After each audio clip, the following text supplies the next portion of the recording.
Hi, everybody. Welcome to today's webinar. Thank you so much for joining us this afternoon. I'm Kathy Harrison, and I'm joined today by Neil Moles, CEO of Progeny. Hi, Neil. Hi, Kathy. How are you? I'm good, thanks. How are you? Not bad for a Friday. Good, good. As many of you probably know, Neil was going to be a speaker at our conference, which was scheduled in for next month and has obviously been postponed until goodness knows when. So what we thought we'd do during May is get some of the speakers and just do some brief conversations with them around the stuff they were originally going to talk about at the conference, and how things have changed in the last few weeks and months, which I suspect will be quite a bit.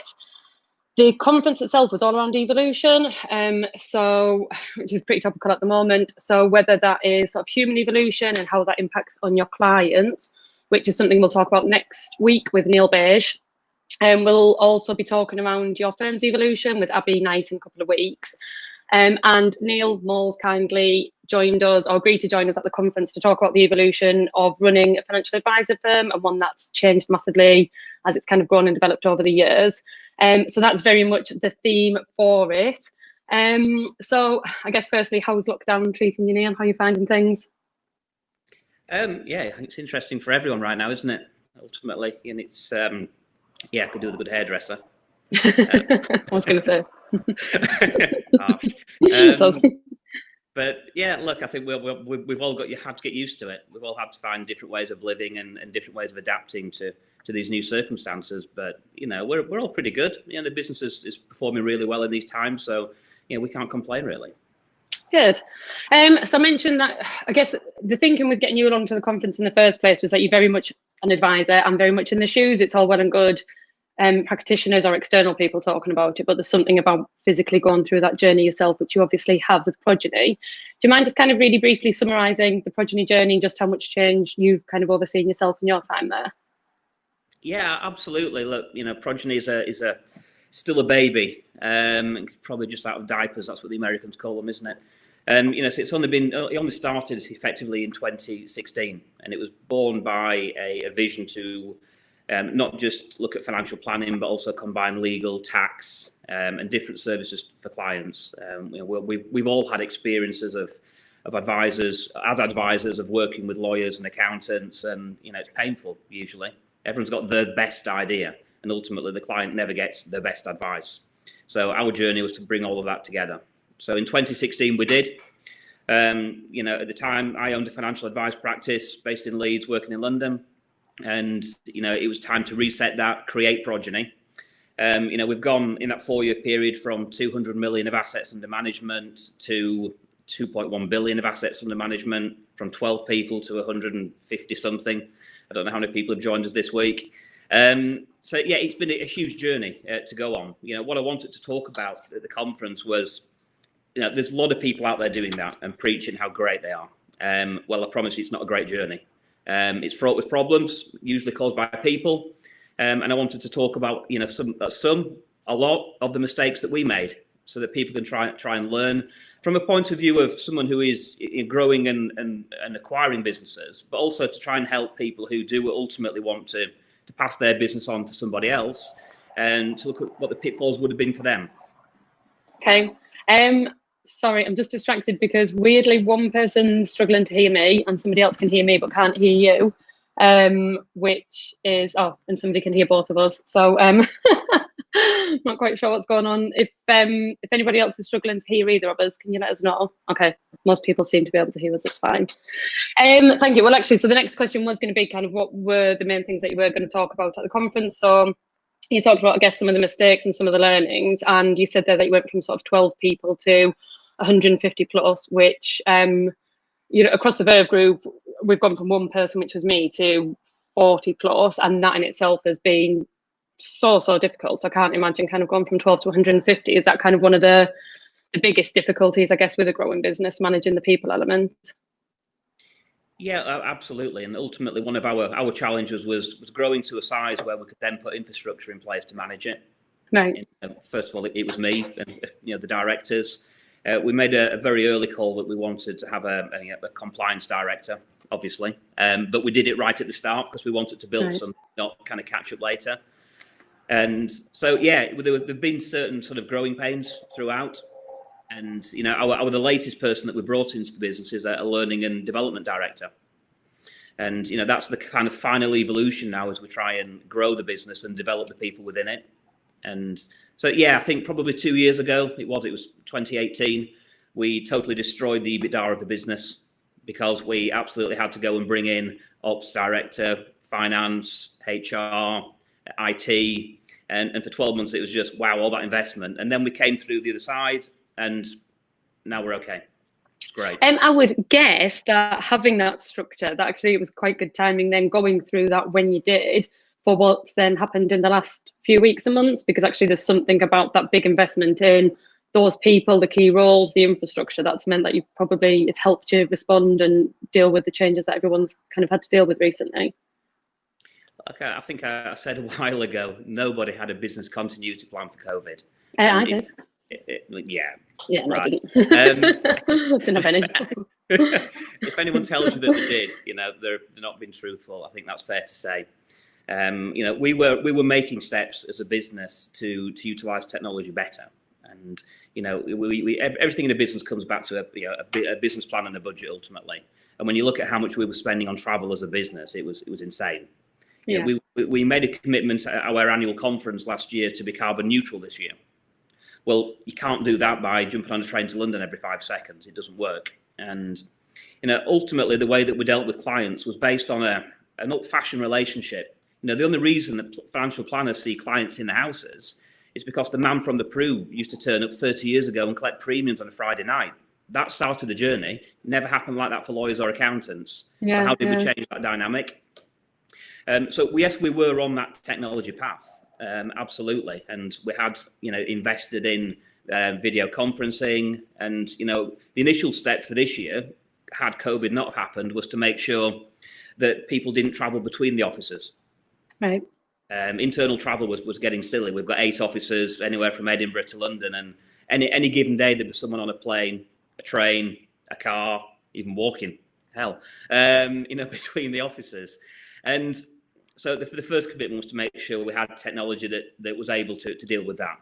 You know, did we foresee having to use that technology to talk to clients? No, absolutely not. And again, I doubt anyone had that foresight. So with that in mind, I guess, and knowing what it was that you were originally intended on talking about at the conference, if it was still going ahead next month, if a magic wand had been waved and everything still happened, but suddenly we could actually put a conference on and get everybody in a room, would your, I presume your topic would change slightly from what it was? Is there a different theme or something else that you would have focused on? I think I would, in part, still have done the same talk, because I think it's important. You know, I think, look, we're now going to go through potentially even more consolidation in the sector. I would imagine, not now, but in years to come, as we realise that we are more of a technology business than we are an advice business anymore. So I think absolutely it's good to reflect on those mistakes that we absolutely made, but also good to then look to the future and how do you acquire and onboard a business in a digital way? How do you do deals when you can't meet people and shake their hands or go for a beer with them? And you know, really start to look at how we were going to develop the model going forward based on that. So you mentioned there that you think the world or the market will start to consolidate. Do you mean in terms of advice businesses? Do you see a move towards, because of the use of technology, kind of fewer firms but larger firms in financial services, or what do you think it might end up looking like in future? I think that trend was already happening. To be honest, Kathy, I think, you know, you've got 14,000 firms, 28,000 planners. You know, it doesn't work. 2 per firm on average. The FCA don't want to be, you know, monitoring that many firms, don't really have capacity to do it in the way that they would want to do it. So I think the trend was always for fewer, larger regional firms, but you know, not moving towards the giants that have caused so much trouble in the industry. Let's not name them, but SJP. Friday, I'm allowed to. And this isn't being recorded, is it? Oh, no. I hope no one's on permission. Yeah, I mean, look, so I think that there was a new breed of advice coming, fundamentally, in the way it was delivered. And, you know, people have been succession planning the businesses, succession planning clients. So it was happening. It will You know, people are going to be looking at themselves now thinking, you know, financial planners might not be able to see clients for many years. Who knows? Well, that's not what we came into the industry for. You know, we like talking to people. We like sitting in the living room for some weird reason. So they may change their beliefs about why they want to be here anyway, and may want to leave the industry. Yeah, yeah. I was talking to Natalie Holt actually earlier today from Nucleus, and one of the things she pointed out about advice firms and how they might start to change in future is having less of a geographical focus, because in the past you were thinking I needed to go and sit with a client, or the client needed to be able to get to my office. So you naturally focused on clients within a certain geographical region. But actually, if you do adapt and it is online, then you've got a very different, I guess, capacity. And then that could change the way that you set your business up, the way that you market, how you approach getting new clients. But then do you change to having advice firms that are all looking to operate nationwide because you physically can, regardless of where your office is? And then does that change almost the dynamics of the competition to firms? Because there's not a lot of national advice firms at the moment. Most of them are smaller, as you say, on average 2 advisors, and they'll deal with local people. But do you think that could be something that you see changes and people do try and go more national and work with clients at the other end of the country? I think that's a huge challenge. You know, I think the reality is it's how you get clients that is defined it. You know, in an ideal world, all your clients will live on your street, so you don't have to go far. You know, it doesn't work that way, or certainly within a 10-mile radius of the office. You know, most relationships with clients have been formed by referrals from other clients. People tend to live close to the friends, or it's come from professional connections. You know, there isn't really a dominant brand in the UK that's able to market to get new clients in. There are some, they're not independent firms. And so I think there has to be a big change in terms of business fundamentals, in terms of marketing, if you are going to try and pick up clients 300 miles away. And, you know, people have tried. You know, we've had Nutmeg. I'm not sure we'll have them in the future, but we've had them. They've tried and it hasn't worked in the UK. And they've how many gazillion pounds have they spent on marketing? Gazillion, the technical term. Yeah, it's the only firm to spend money on marketing in a place where you can't get internet access. And that's on the tube. Good point. Never worked that out. Never worked it out. So I wanted to ask actually just around how Progeny have dealt with the current situation. Obviously, we're 8 weeks in now, feels about 10 times that. And I think at the outset, most firms like us, as you said, nobody had this in the business plan or in the business continuity plan. Nobody thought that overnight you would need to just send everybody home and have that work. We in Verve, we'd recently moved into these offices, and as part of that, we had somebody who could deal with our IT. And as part of that, he'd just set up kind of a new VPN and an online service. And it was only because all of that had happened to have been put in place that when lockdown happened and overnight we had to work from home, it went quite smoothly. But actually, if that hadn't happened, if we hadn't moved into these offices, we'd have had a lot more difficulty doing it. We'd have managed because you have to, but it would have been harder. And that's what I was saying, actually, some of the hires that you did in 2018, not that you knew these things were coming, but you did beef up kind of your IT, your HR, who can then look after staff and all of these things. It's just helped. But I know it was challenging enough moving 40 people to work from home and everything that comes with that. And I know it's just the kind of thing that a lot of advisors have talked about. How have you handled this part of it? How have you handled that? So kind of talk us through how Progeny approached it, what bits went maybe better than you thought they might have, and what bits were particularly challenging. Yeah, okay. I think, first of all, I'm not going to sit here and say we had all the answers. I'm not going to sit here and say we were better than anyone else, you know, because no one had a plan for it. So, you know, we very much, like yourself, Kathy, had just moved into a new head office in Leeds. We just put all the brand new servers, put the new virtual desktop in place, and literally 2 weeks after opening it, we closed it. Well, temporarily, who knows? So, you know, a week before lockdown, it was fairly obvious that the government were going to do something. The rest of the world was starting to be, you know, locked in the houses. So we took a decision very early on to close all of our offices in London, where the pandemic was spreading quickly, and we got those people home first. So we closed 4 offices in the south. Right. We kept Leeds open the longest because there was very few cases reported in Leeds, let alone Yorkshire at the time. And we closed that 2 days later, roughly a week before the lockdown started. So your first challenge is IT, is making sure everyone has got, you know, a laptop, So we moved everyone into the virtual network, which is actually quite easy to do if you've got one. The VPN that you referred to.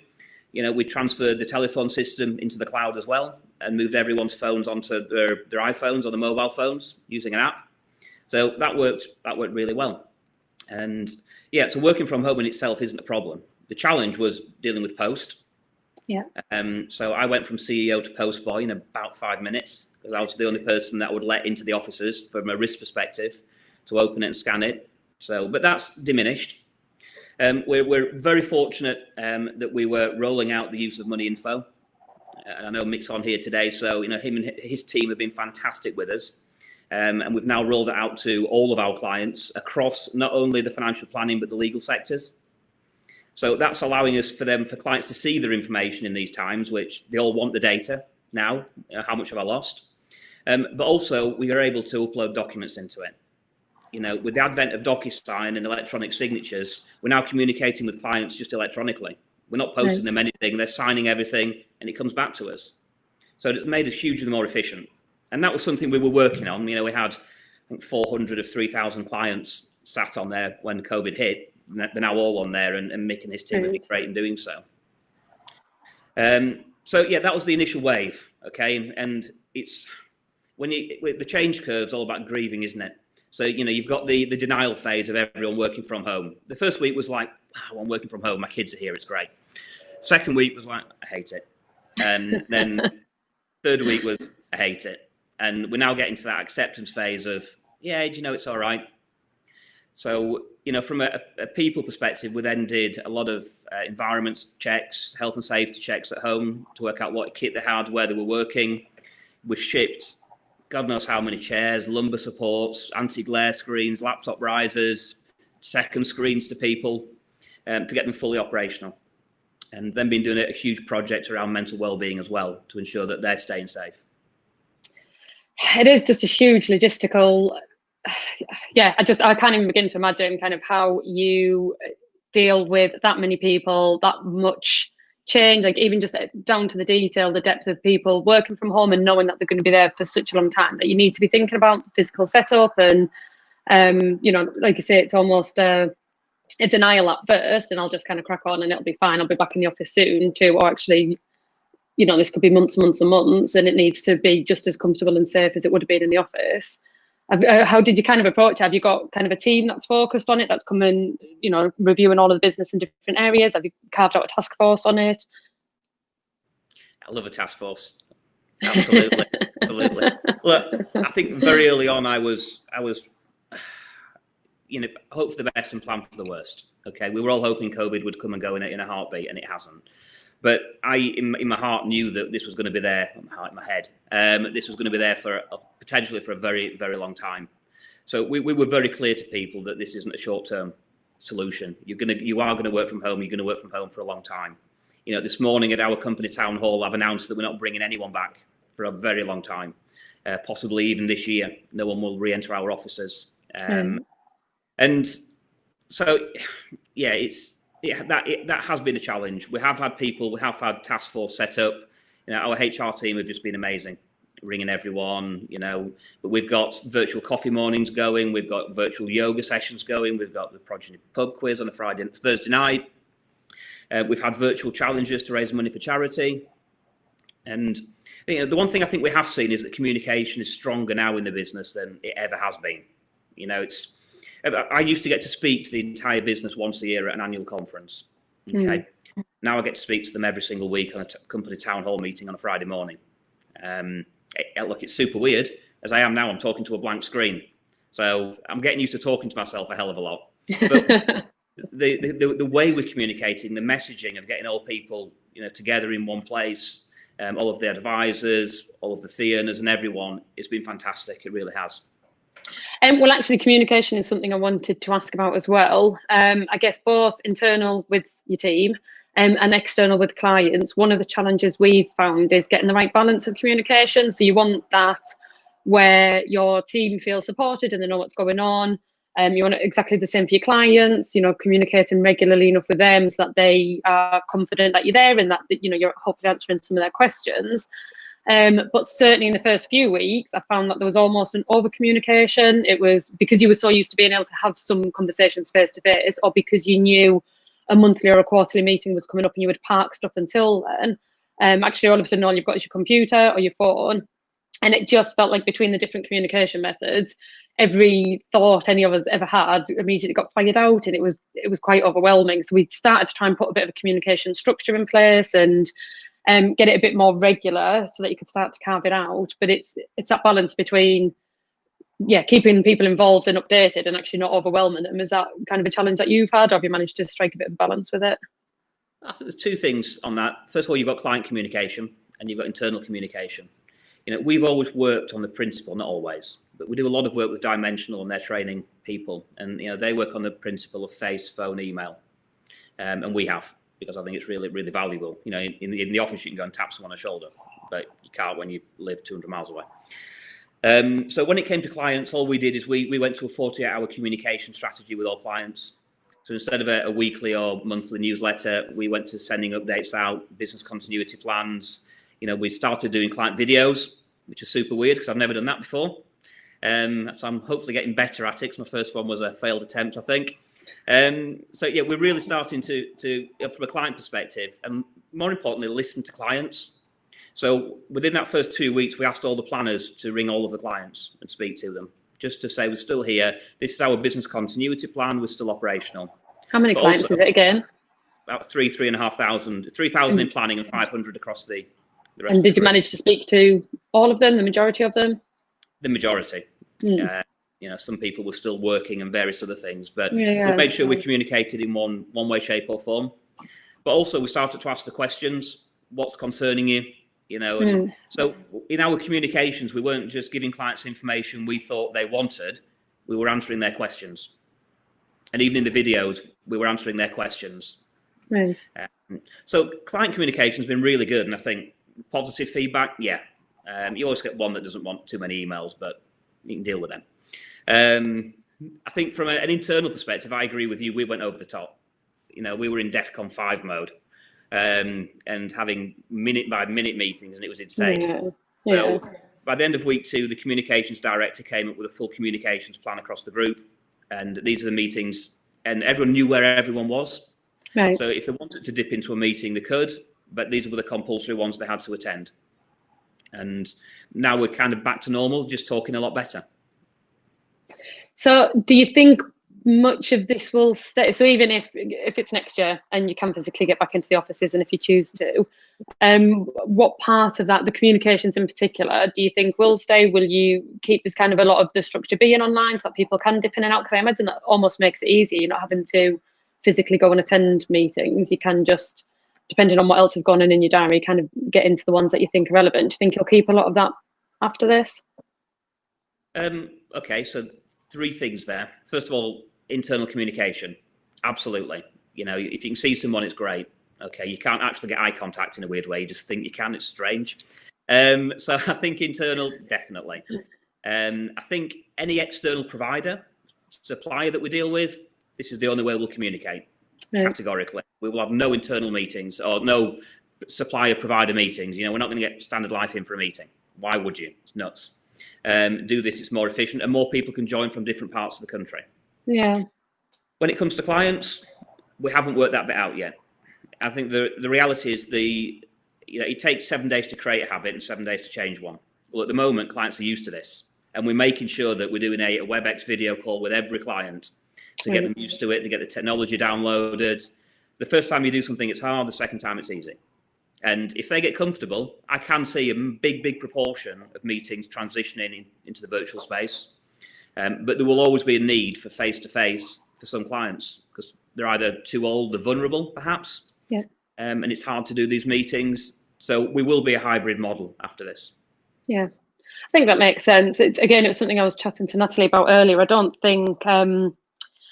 I've just always believed in the diversity of financial services options and offerings. I don't think there should just be one type of financial advice or one type of proposition. I think there's millions of clients, and different things will suit different clients. I think as a firm, you'll there's obvious cost benefits and efficiencies that come with being online. And, you said earlier about kind of all the time and money being spent on travel. And if it's unnecessary, then why would you? But that doesn't mean that absolutely everything has to go there. I think having that flexibility and knowing what clients prefer would probably be the best solution. Well, we have to listen to clients. At the end of the day, we're here to serve clients. They're that pay all of our wages ultimately. So we have to listen to them and respond to what their needs are. I think we just have to go that with a mindset that just because the way you've done something is the way you've done it, it doesn't make it right. And it's our job to determine what the future looks like. I think that's really important. I agree. Now, let me just see if I just definitely don't cut us off, if I can do the right button. So one of the things I wanted to ask you about, here we go, hopefully, is this, which is the Progeny Positive Index. So I'd seen this in some press, and I believe this is kind of the latest version. Do you mind just kind of talking us through the concept behind Positivity Index? Yeah, absolutely. And I think, again, very early on, obviously, I remember in my first presentation to the entire company, everyone was, panicking about, are we going to furlough people? Are we going to let people go? And it was very, very important to me to get a message out to the team and to clients that actually we don't need to. We're a very strong financial business, and that we want to grow through this period, come out of this horrible situation leaner, fitter and stronger. And so we came up with this concept to try and create confidence within the teams, but also to demonstrate to clients that we are operational, we are growing, and we are trying to do the right thing for ourselves and society. At the start of this, I stood up in front of the team and said there are three things that are important. First of all, one is that we will try and help to keep you and your family safe, okay? And paying them is a big part of that. The second is a responsibility to our clients, because ultimately they pay our wages. And the third is a responsibility to society, because fundamentally we have a responsibility to come out of this as a strong business and recruit people. There are going to be hundreds of thousands of millions of people that need jobs. So we have to be able to grow. So we created this as a way of measuring that. So as you can see on screen now, since the start of the COVID crisis, we've either onboarded or advertised for 18 new team members. 12 of those have actually onboarded now, as of today, with 2 more on Monday. That's super weird, by the way, trying to do that digitally. I don't know, it must be horrific for them. With unbelievably, and this stat was produced 2 days ago, now it's gone up 40,000 minutes of WebEx video conferencing has happened. And we know that because we use a Cisco system and it can tell us. Very interestingly, we made that commitment to be carbon neutral. It's not just about travel. It's about printing and how we operate. 75,000 fewer pages printed. Yes, we've raised money for charity, but we do that anyway. That's part of the core of what we're about. And yeah, we've got all of our team remote working. That's crazy. What's just with the 75,000 fewer pages? Obviously that's only like 2 or 3 suitability reports. Is that kind of the majority of what you were printing, do you think, or kind of what's made up the majority of it? And again, I presume if you've managed to get away without printing it, that you're not going to have to go back to it. That's kind of hopefully a saving forever. Well, as you well know, suitability reports, you can tear down a few trees every time you think about one. Well, that's what I'm saying. It's only 2 or 3 reports. That's all you've saved. Half of one of ours. I think, look, this is a change of habit, ultimately. And, we've not been able to post stuff to clients. You just can't. We've got the portal active, and we've been able to upload documents into that clients can choose to print, but most of them don't. They read it, they electronically sign it, and it comes back to us, and it goes straight back into our system. So, these were reports. There were annual suitability reports. You've 3,000 of those that go out every year at 20 pages each, let alone all the application forms, fund switch forms, etc. So all that's just gone digital. So we categorically won't be going back to printing. We are already sending our photocopies back to the manufacturers. Oh, okay. There is a question there. I don't know if you've got an answer to this initially, but around the fact that using technology will actually incur cost savings. Do you think that's going to see advice firms reducing their fees and making the market more competitive? Is there going to be any impact on yours?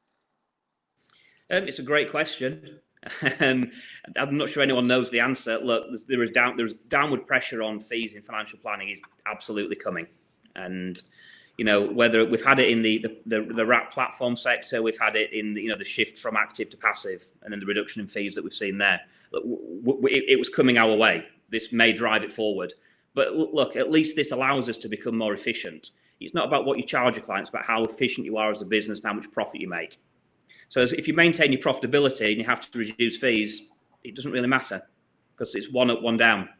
And I think that's what we really need to start to think about. But pressure is coming without a doubt. But look, if we've got an opportunity to deliver a great service to clients, reduce fees and maintain profit, that's a good thing, right? Yeah, I mean, you know, the fact that we're on the positivity index sounds about right. That definitely sounds like a good thing. You'd said there about, actually, you mentioned a couple of times, potentially just kind of accelerating things that were coming anyway. So the fee changes or the downward pressure on fees across the industry. I guess even some of the stuff, you know, the printing and the saving on all of that, we know that there's been a big development and impact on providers to pull their systems forward a hell of a lot more than they would have done, and to start accepting applications and dealing with clients online and e-signatures and all the rest of it. And this is something that we've kind of done across the Verve Group as well. We've kind of seen the current crisis as a way of, I guess, speeding up the development of things that were going to happen anyway. We think that financial services will develop rapidly, all the things that we've just talked about. And for that reason, across the group, we've decided ourselves to kind of develop what we do, with the aim being that as we come out of the crisis, in however many more months it takes, and you start to get, you know, whatever normality is at that point, what the financial services world looks like then, hopefully we're kind of built already to be there and to support it. And this slide just kind of summarises some of the things across each of the businesses. And I guess they just summarise what we think might happen in finance and what might happen with advisors. So a lot of the meetings will continue to be online. Not everybody's going to want to go straight back to face-to-face. So what does that mean in terms of power planners joining them? Training, again, you know, why do you need to go and trek to the centre of London to do training face-to-face when it's just as practical online? Same with, you know, your CPD events. Although I've put there that Zoom fatigue is real, I'm very aware that people are sick of sitting on Zoom meetings for certain types of training. But that's kind of some of the vision that we've got, I guess, for, we're calling our 2030 vision. It's what I think we might see when we come out of the other side of the COVID-19 crisis.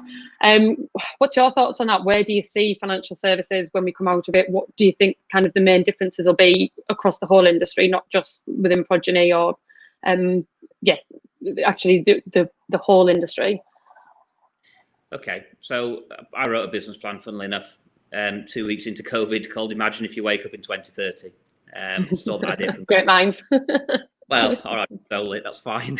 So look, I think this is an opportunity to reset the industry. You know, why do we go and visit clients in the homes? Can we be more efficient? Can we be better for the economy? For the planet in terms of climate? Can we allow people more flexible remote working to spend more times with the families and not travelling into work on buses and trains, etc.? So it's an opportunity to reset, but to do so, you have to lead. And even in this business, we had, you know, group exec meetings for the first few weeks of COVID. And even some of our most thought-provoking directors were saying, yeah, but it'll go back to the way it was. And actually, no, yeah, it can, but it doesn't need to. So I think it will change forever. We have to define what that looks like. You know, I think we will wake up in 2030, fundamentally. I think there are trends, there are businesses, there are habits that will die overnight in terms of how we operate, how we work. I think what we have to do now, and you know, I kind of think we've become a technology business overnight that advises clients. And I think that's how our focus has changed. You know, communicating digitally as opposed to physically with them. That changes your entire model in terms of the people you need in the business to deliver that fundamentally. But I think what we also have to do is then work with partners who are capable of delivering that. You know, it's been very apparent that the platforms out there have been horrific when it's come to, you know, dealing with any queries at all. They've turned the phones off and relied on email. Well, sorry, that's not good enough. You've not turned your fees down. You've got a responsibility to get out there and look after our clients and help us look after them. So it'll change which partners we look at. You know, I think, you know, will we want to use wrap platforms like, we won't name them, but, you know, normal wrap platforms? Or are we going to look at more technology-based platforms who have end-to-end processing? Yeah, absolutely. So our challenge now is not to think that we're waking up in 2030, but it's starting to evolve, imagining that we had. So imagine we're already there. Then what do the advancements look like? How do we move on from there, as opposed to just thinking, "Oh, I've got there. It's fine. Crack on." Yeah.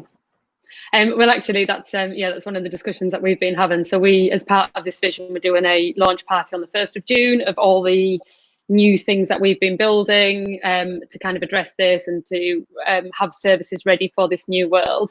And one of the things I hear quite a lot from the team is, I just can't wait to get to the 1st of June. I just can't wait. And I have to just keep saying, oh yeah, no, that's only the first part of it. If you think you're getting a break after the 1st of June, sorry, it's not coming. But I think that's the point, isn't it? I don't think things are going completely back to how they were, and not just in financial services.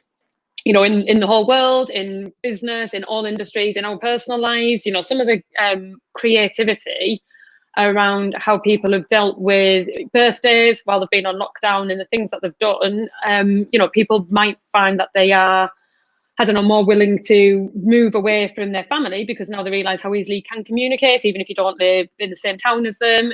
There's just complete shift, I think, into the mentality, and it's been forced on us to get down into this detail and to get used to technology and to have remote lockdown birthdays and so on. But then actually, once you do it and you realise it's a possibility, it doesn't mean that you'll stick with exactly that forever, but it also means that you don't have to go all the way back, because now you've just got more options on your plate. And I think that's where all businesses, so in terms of just how you work day to day, but then also financial services in particular, because as you say, it was historically very much, you know, human, client focused, going and sitting in the house, but just because the man from the Pru did. And, you know, why would that still be a thing that's influencing the way that you're working today? Just because you get up and you do the same thing day after day, day after day after day, so it continues being the same, doesn't actually mean it's the right thing or the best way of doing it. So yeah, I think it's going to be massively different too, but I guess we'll see. We haven't got a crystal ball, have we? I wish I had. I'd have learned how to be a hairdresser. Well, actually, I was going to say, so if you did have a crystal ball, if you knew, say, 6 months ago that this was coming, so you had foresight that nobody else knew around what was about to happen, what would you have done differently in your business? Is there anything that you would have done differently to prepare for it? You know, I've been thinking about this for a while, and the only thing that I would have done is A, retrained as a hairdresser, and B, I wouldn't have signed a 10-year lease on a huge building in the centre of Leeds. Yeah. And it's now great. I've got a massive office, no one in it. But look, no one could predict this. Thankfully, crystal balls don't exist. Otherwise, life would be very boring if we knew what was coming. And so, yeah. But everything else, no. I'm proud of the way we've responded. And you know, if we are remembered for how we respond in these times, it's responsibly. I think that's really important. Looking after people, and you know, I think our team now is closer than ever because of that. So there's nothing I would have changed, because I'm also a big believer in making mistakes and learning. You know, if we were perfect, it'd be boring, wouldn't it? Yeah, all right. You know, Who does that? 2 weeks in as well. Well, because I was feeling it from we moved in January, and I felt that enough. You know, you just think, just beautiful offices, and we'd got to the stage where everybody was over the moon coming into work every day because we had all this space, and isn't this fantastic? And then you have to close the doors. But to have had to do that 2 weeks after you've opened a much bigger office in a 10-year lease, yeah, it's a bit of a stinger. Yeah, all right, that's ouch. That's okay. Can we ask the next question now? Well, it's actually my last question. So it was just going to be, I guess, in work specifically. So you personally, in terms of how you work, but then also in personal life, what things do you think you'll do differently after COVID? I know people have done a lot of. You see a lot of reflections of these are the you know, I don't know, I've started baking more, so I'll cooking more, so I'll keep that on afterwards. What kind of things have happened during lockdown, work and personal, that you think you'll continue on afterwards? Drinking, probably. Yeah. Yeah.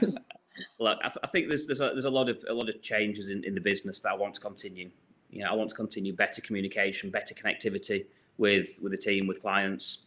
So I think that's really important. And this gives us a chance to sit back and reflect. You know, personally, I travel huge amounts, you know, as anyone in this industry does, with 8 offices all of the UK. I've spent 7 times on a plane to Australia in the last year as we look to grow our business over there. You know, all of that is up for change. And I think that's a positive thing for me personally, that I don't spend half the year in a hotel or on a train or a plane. And so it certainly will change the way I think about work. But we have to get that across the business as well. It can't just be about one person. So not baking then? No. Okay, fair enough. Just drink. That's fine. Just the drink. Fab. Well, thank you so much for joining us today.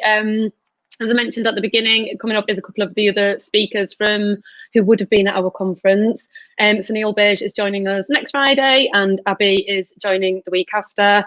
If there's any questions that you want me to put to either of those two, then feel free to send us a line beforehand, and you can register for them up on the website now.